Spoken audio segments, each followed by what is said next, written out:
What's up, everyone? It's your boy Infrared. Welcome to the Scott Reports. Today I'm bringing you a manga review of The Promised Neverland Chapter 7. Man, the stakes in this series just keep getting higher and higher. The risks just keep getting bigger and bigger. However, I do admit that it seems like it's still treading water, still churning its wheels, at least for the past 3 or 4 chapters as the kids embark on their escape plan to get out of this orphanage. However, what we do get in this chapter is more about the enigmatic mama, as she has to have a plan of her own, and we also get a further elaboration on the insertion of Sister Crone and her intentions of what's going on as well. And it seems like Sister Crone's agenda overall is to dethrone the greatest mama, as it can probably go ahead and debunk the theory that we had that Sister Crone may not have been human, because she definitely is, because she wants the title of mama for herself. One other thing that we do get in this chapter is Emma going on her mission to try to find out how the kids are being tracked. And one thing that we learn is that Mama only allows the eldest female children into the room with the 1-year-olds that Carol has to take care of them. So is this perhaps like Mama training for them? It seems like that is the case if she only trusts like the eldest girls in there with them, and it's Emma and it's another girl with glasses as well. So while Emma's investigating the body, trying to find out where the tracker is on Carol, she actually finds out where it is. It's actually in the ear, and it's a little small insertion in the ear that they said is just like a shot that they take, for like diseases. They try to pass it off like, it's a flu shot or something, but it's actually like an insertion inside of their ear that they're using to put the tracker into. So now we're just faced with how are we going to get that out? Because if it's in the baby's ear, it's still in their ears as they get older. Now, the other girl that was in the room with Emma, she seems to know something. Either she knows about what went on that night or maybe something else, but she tries to get Emma's attention and Emma just blows her off once she finds out what the transmitter is inside the baby's ear. So I'm wondering about her as well, because I also had the speculation that somebody's going to rat these kids out. Either it's going to be unintentionally or maybe for some type of favor for them, that someone's going to tell someone that these kids are trying to escape. I just don't see it going this clean. Also, we get to touch base with Norman and Ray, who also say, you know what, now with all these things going on and with Sister Crone coming in, maybe it's not as less secure as we thought. I think that these monsters, or at least they feel that these monsters probably have some people patrolling around trying to keep them at bay, and that would definitely make more sense. As I keep saying, it's just not going to be as clean as they think it's going to be to get out of this orphanage. Now let's get on to Sister Crone in this chapter, who again has her own agenda, and she's very suspicious on why Mama wouldn't report what happened to the higher-ups, with finding out that there's 2 kids out there. They haven't found out who these kids are. And this is where we get to see the cunningness, and this character becomes that much more interesting, as she definitely has something up her sleeve. And again, she wants to dethrone Mama, as we find out that the role of Mama only has limited seating, and she wants one of those seats for herself. So what she's going to do is she's trying to get in good with the kids first and foremost, because I thought she was going to come in and be the evil type of nanny, but she seems to be getting along with them pretty well.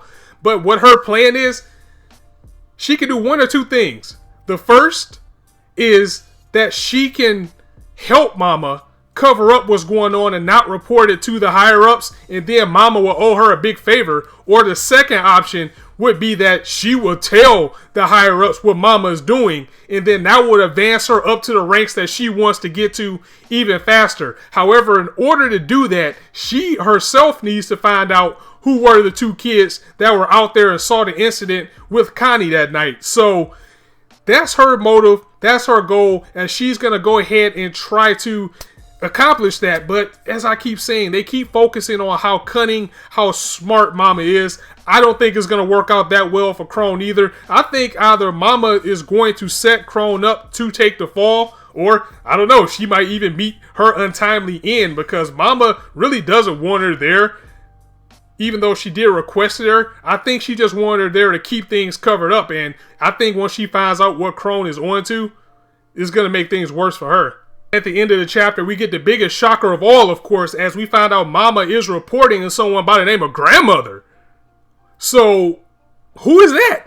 Also, Mama is stationed in farm number 3, and apparently the other stations aren't doing as well as hers, as grandmother is getting a command from the very top as we get a glimpse of who might be the nemesis in this entire series, as they are calling for the kids with the 3 top grades for a ceremony to be fed to this higher demon, as he only eats the best, because apparently the rest of the kids are scraps compared to what the very top of the line can eat for them. And that pretty much closes our chapter, again giving us so many more questions that we need to ask of this series, and that's very good for theory crafting purposes. But at the same time, like I mentioned at the top of the video, it seems like we're churning our wheels and we've been in the same spot for quite some time now, and I think the story itself needs to start advancing to its escape plan so shit can hit the fan, because I can guarantee you it definitely will once it gets to that point.